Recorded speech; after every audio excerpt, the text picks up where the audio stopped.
Join us now for the story of Tajul Ploikis and his road to recovery. On 19 October 2014, Tajul was stabbed in the back by somebody he considered a friend. He was diagnosed with an incomplete T12 paraplegia. A T12 lesion means that only lower extremity muscles are affected. Incomplete injury means that there is some function below the level of injury. In Tajul's case, his left leg was paralyzed while he only experienced temperature sensory loss in his right leg. After 3 months of rehabilitation training, Tajul can now walk without any assistive devices. He can jog short distances, and he can also climb the stairs at his house. Other than his left hip locking when bending and hyperextension of his left knee, he has recovered really well. We will now have a look at the environmental factors which play a role in Tajul's life. This can be divided into barriers and facilitators. With regard to barriers, Tajul stays upstairs in a double-story house. There are certain steps he needs to climb to get to the top.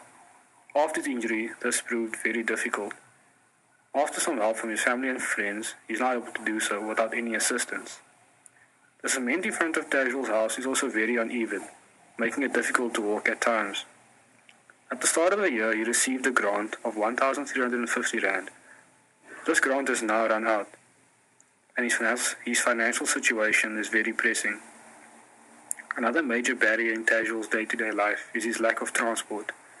This has made it very challenging for him to go through the Tygerberg Hospital to have his work assessment done, so that he can finally start working. He has also recently lost his grandma. She formed a major part of his support structure. With regard to facilitators, at Tajul's home, all his basic needs are met. There is running water, electricity, and good sanitation. There is also railing on the side of the stairs. He is well supported by his household, as well as friends, especially from those who form part of his rugby club who he played for.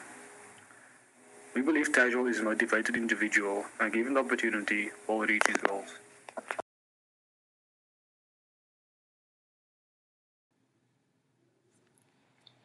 Good morning, all you lovely people. I'll quickly be discussing the activity limitations and participation restrictions of our patient. Tajul is an avid rugby and cricket player and received the Backline Player of the Year award at his first year at the rugby club.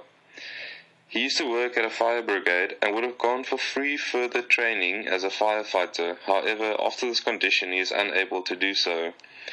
His social activities used to include touchies, with him playing with the guys from his area on numerous occasions.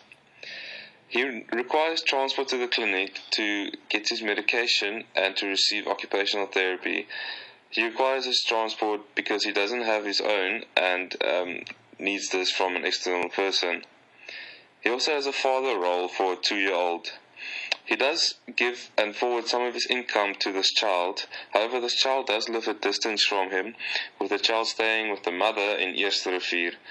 He would really like to visit this child a lot more and to be more involved in the child's life. Currently, Tajul is coaching junior rugby teams at the local rugby club.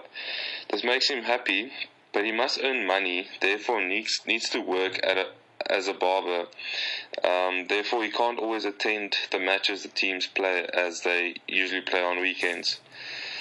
He is currently experiencing social withdrawal due to the mockery following his incident, and this could be due to the way he moves or due to the fact that he cannot participate in the things that the normal people can do around him. His personality was positive from the outset. Doctors gave him a slim chance of ever walking again, but it was his positive approach that got him through. Of course, there were always negative people around him who tried to bring him down, but Tajul tried to avoid these hurtful comments.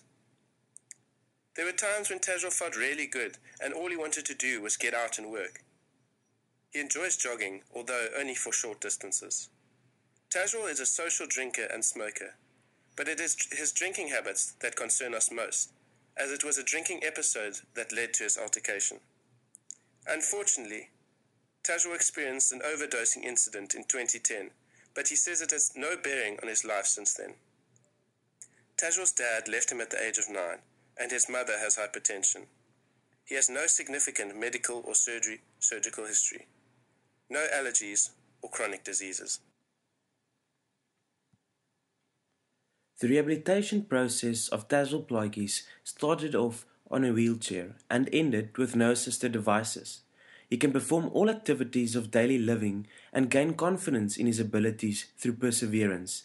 We can see the major role that the rehabilitation process played in his life. Tazwell enjoyed the support and positive atmosphere at the WCRC and are very grateful for that. He took a special liking in the sport-related rehabilitation activities, and he also emphasized the role that the OT played. Okay. There are certain needs that will be important in the rehabilitation of Tazwell. Firstly, a work assessment needs to be done. This will help to give him structure to his day and to take care of himself as well as his family. Another important aspect of his rehabilitation will be finding a suitable sport he can participate in. We believe that participating in a sport will help rehabilitate Tazwell on a physical as well as an emotional level. Now that Tazwell is not at the WCRC anymore and that his rehabilitation is his own responsibility, he has not been active in his rehabilitation process.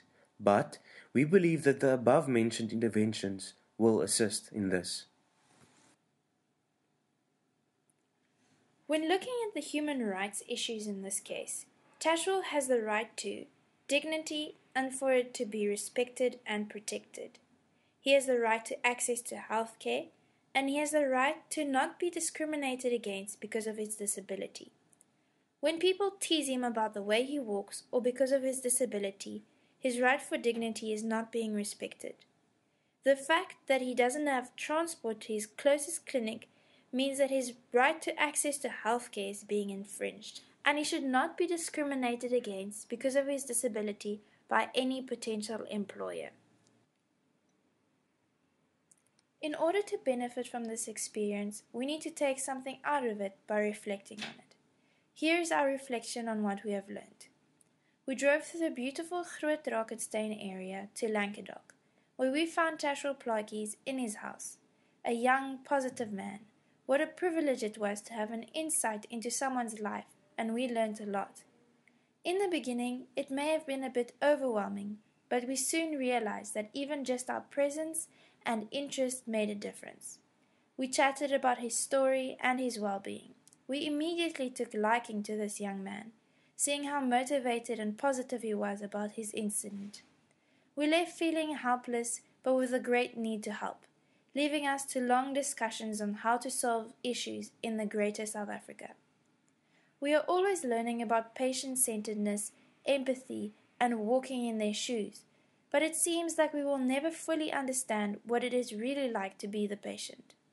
This task was a wonderful way to coming as close as possible to understanding what a patient is really going through and that he is part of a bigger picture. This will change the way of handling patients in the future. So what now? In the management of Tazwell Plaatjes, we would like to do a work assessment so we can mobilize him into a space where he can care for himself and his family.